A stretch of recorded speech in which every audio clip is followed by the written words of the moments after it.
Bismillahirrahmanirrahim. Assalamu alaikum and welcome back to our web programming course.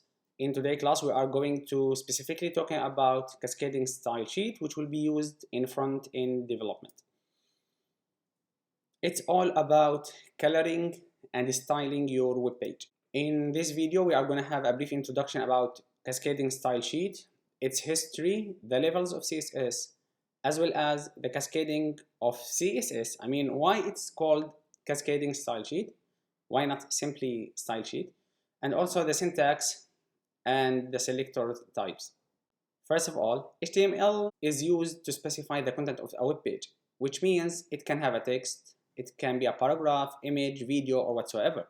However, it will not design the page.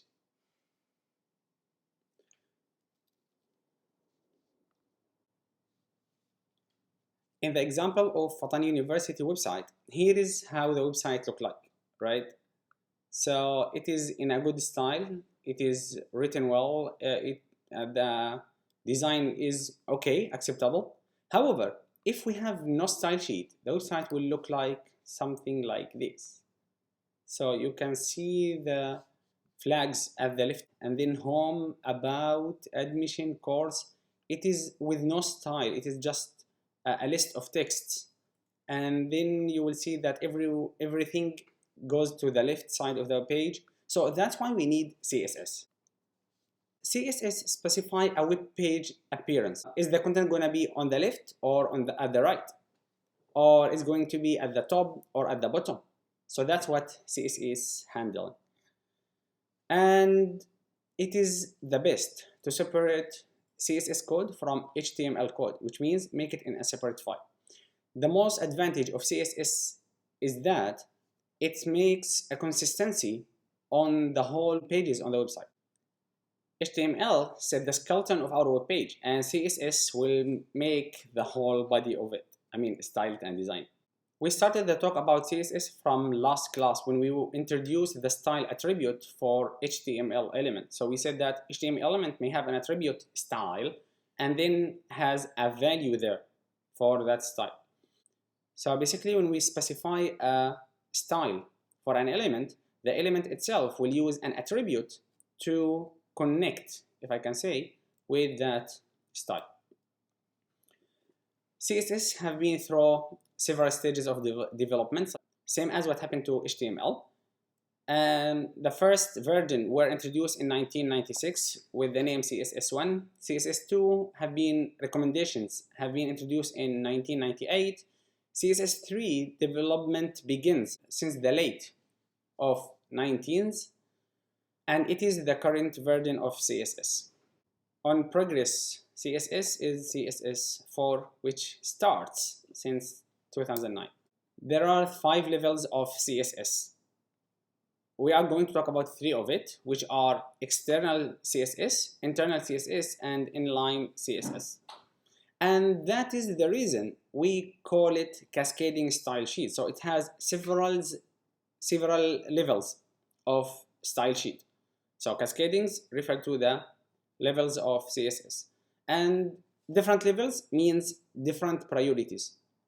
So the browser is going to select which one to apply. Imagine that there is one element has 3 levels of CSS. So the browser is going to select one of it, and that's what we will talk about in a while. The first level is external CSS, and it is when we write our CSS code in a separate file from HTML, which means, yes, we can include our CSS code within the HTML itself.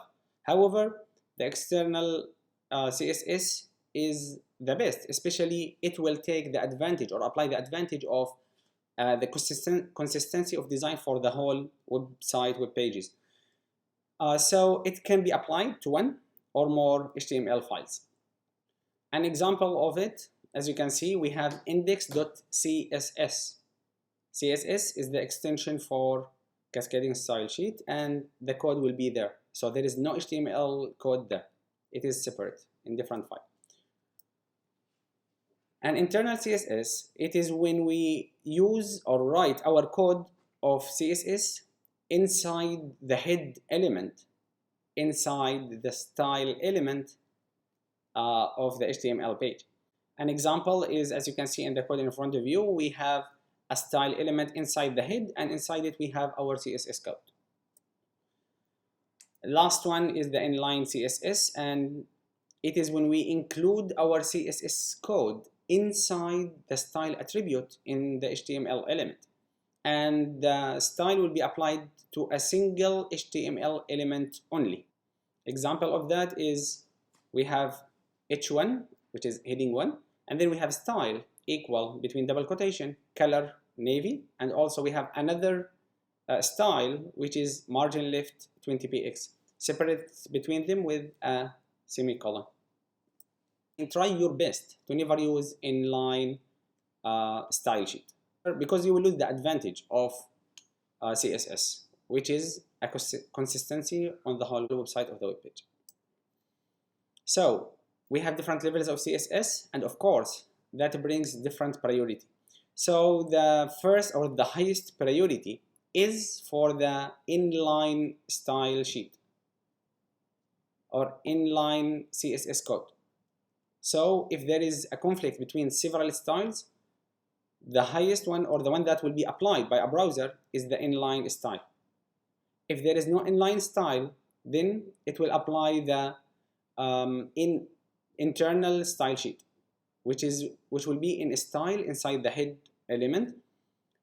If there is no style there, so it will apply the external. If there is no external, it will see the user default settings.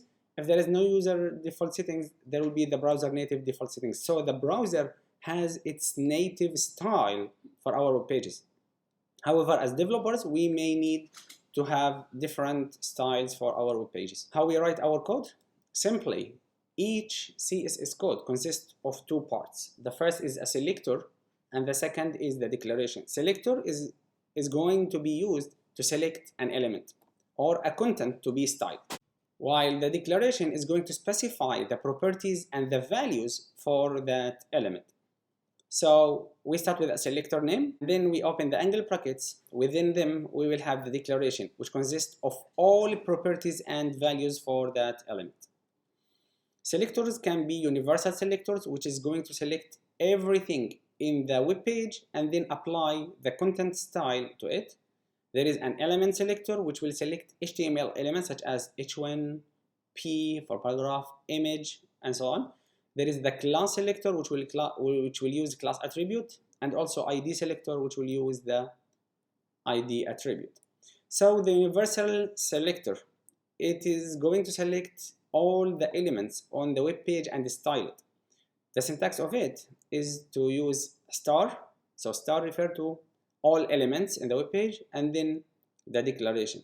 Element selector is going to be applied to all elements of the same name in the web page. So for example, if you select h1, so it's going to see all h1 in the page and style it with the same style. It is going to use the element name, and the syntax is the element name followed by the declaration. Example, body, and then we have the angular bracket. Within it, we have background color light blue. So all body in this page will be colored by a light blue background.